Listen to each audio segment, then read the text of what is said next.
É hora da análise com ela, Lucinda Pinto. Lu, o mercado reagiu de maneira bem clara. Será que o IBGE trouxe água para o chope do corte de juro? Boa tarde. Boa tarde, Naka. Boa tarde a todos.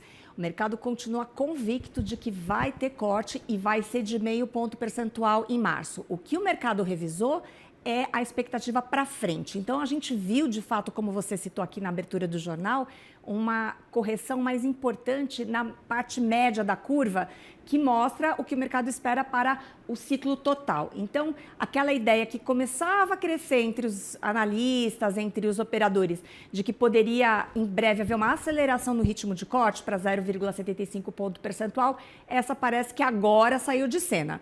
Então, realmente, o ritmo na expectativa, na visão dos operadores, é de que esse corte vai ser mesmo de 0,5 ponto. Mas por que a esperança não acabou? Por que ela continua aí? Porque existe uma... Vamos falar de duas coisas principalmente. Uma, talvez o carnaval tenha impactado um pouco a coleta de preços, tenha distorcido algumas coisas. Essa é uma narrativa que a gente está ouvindo no mercado. No caso de passagens aéreas. De passagens aéreas, de serviços, de um modo geral. Porque serviços, aqueles serviços subjacentes, que são aqueles que reagem mais diretamente ao consumo, à demanda, subiram com força. Os serviços subjacentes subiram 0,65%. Foi acima também do que o mercado esperava. E também, passagens aéreas, teve também o efeito, obviamente, do petróleo, né? Dos combustíveis lá fora, né? Da commodity lá fora, embora o câmbio devesse ter dado uma ajuda maior do que deu, enfim. Mas a segunda narrativa, e essa me parece um pouco mais provável, na minha modesta visão, é que o câmbio ele leva um tempo para ser absorvido pelos preços.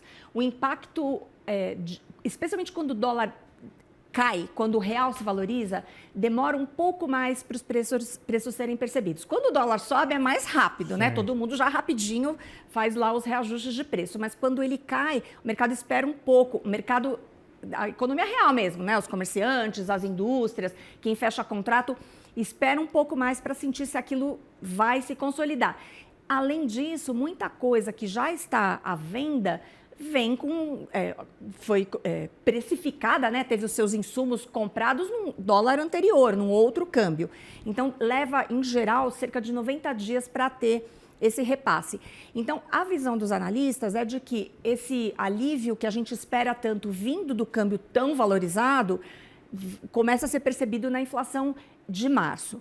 Muita gente já revisou, por exemplo, o IPCA para fevereiro, para cima, né? Tem gente falando em IPCA em 0,60%, 0,65%, mas ao mesmo tempo teve um ajuste para frente, porque é como se esse efeito benigno do câmbio ficasse um pouco mais espalhado ao longo do ano. Então, é a velha história de que preços, ao reagir, eles sobem de elevador, e de elevador daqueles modernos, né? Tipo dos prédios da Faria Lima, que sobe rapidão, mas desce de escada e vai parando. Assim, sabe aquele cara que desce de escada e para olhar o celular? Desce muito devagar e aí o efeito do câmbio acaba sendo diluído dessa maneira. Agora, esta certeza do meio em março, ela é calcada na ancoragem de fato, assim, as expectativas estão ancoradas e vão dar essa liberdade para o Banco Central iniciar o ciclo efetivamente com meio?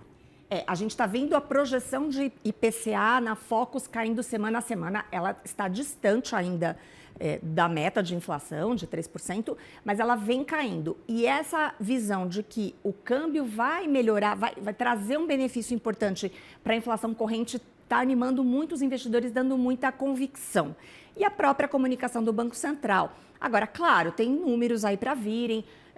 Os dados de atividade até aqui também estão corroborando essa ideia de que tem uma desaceleração moderada em curso que favorece a inflação. Mas quando você olha para a curva de juros, é isso que está no preço. Diminuiu muito a probabilidade de uma aceleração de ritmo, que era o que o mercado acreditava. Mas mais do que as expectativas de economistas, por que faz diferença? Porque uma projeção na curva de juros, ela é uma projeção feita num contrato que envolve dinheiro. Tem dinheiro na mesa. Quanto você está pondo nessa aposta, né? E é uma aposta grande. A dos economistas, ela é calcada em fundamentos, muitos cálculos, mas muitas vezes elas demoram um pouco mais para se moverem, porque são projeções feitas de forma, vamos dizer assim, mais fria, né? Numa escrivaninha, etc. Escrivaninha é muito velho, né? Mas, enfim, numa escrivaninha. Eu ainda uso esse termo. Agora, do mercado realmente é uma projeção viva, né, que vai sendo ajustada a cada dia e ela custa caro, então é por isso que eu estou fazendo essa distinção.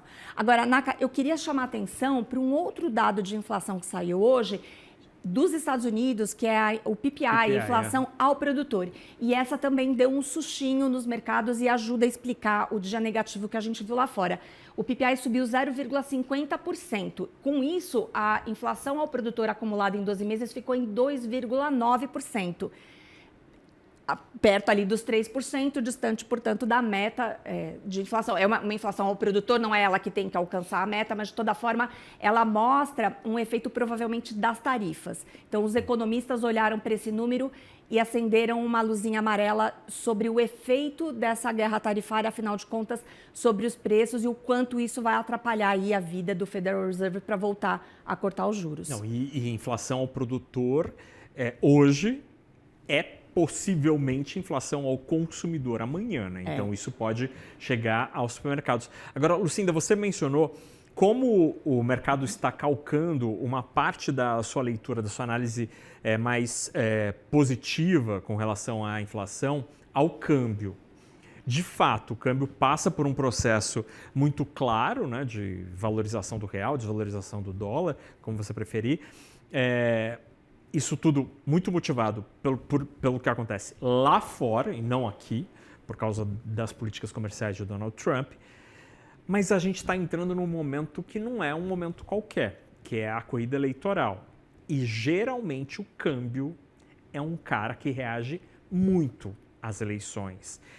Isso não pode ser um problema para este otimismo com relação ao câmbio e seu efeito na inflação?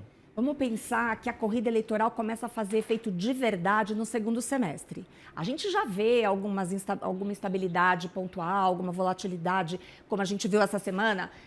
Alguns operadores atribuíram a queda do dólar nessa semana, em algum momento, em parte ao resultado da pesquisa eleitoral, mostrando um empate ali entre Flávio Bolsonaro e o presidente Luiz Inácio Lula da Silva. Mas a verdade é que agora qualquer efeito é bastante marginal. A gente vai começar a sentir de verdade essa instabilidade a partir do segundo semestre. Então, dado que você tem esse cenário tão favorável lá de fora, tão favorável para o real, não é um cenário exatamente tranquilo, um cenário que alimenta, né, a vinda de recursos de fora e enfraquece o dólar mundialmente. Então, eu acho que dá para dizer que essa preocupação fica mais para frente. E a segunda coisa é que, se você tem um cenário mais instável para frente, talvez seja a hora do Banco Central tomar logo as medidas que precisam ser tomadas. Havia pessoas que defendiam, inclusive, que o Banco Central acelerasse esse corte agora, justamente para que, quando estivesse mais perto da eleição, ele não tivesse muito trabalho a fazer, justamente para evitar essa volatilidade. Não parece que será o caso. Acho que o mercado está trabalhando hoje mais com um cenário de doses distribuídas ao longo do ano. Seja como for, hoje ninguém está enxergando um risco num corte da Selic na magnitude que está precificado. Lembrando que o que a gente está discutindo aqui, um corte de Selic para 12% ao ano, ainda ajuda muito o carry trade, ainda atrai muito dinheiro de fora. O que poderia mudar esse cenário de corte de juros seria uma grande virada, uma coisa muito expressiva lá de fora, que realmente deixasse as moedas mais fragilizadas e vulneráveis. Então, acho que o risco neste momento, olhando de hoje, dá para dizer que o risco vem mais de fora. 12% de Selic com uma meta de 3% é um juro real grande, muito grande. Lucinda Pinto, analista de economia da CNN. Obrigado pela conversa. Está de plantão? Não, estou de folga na Kagawa. Agora é só segunda. Então, bom fim de semana. Obrigada. Para vocês também. Bom fim de semana a todos.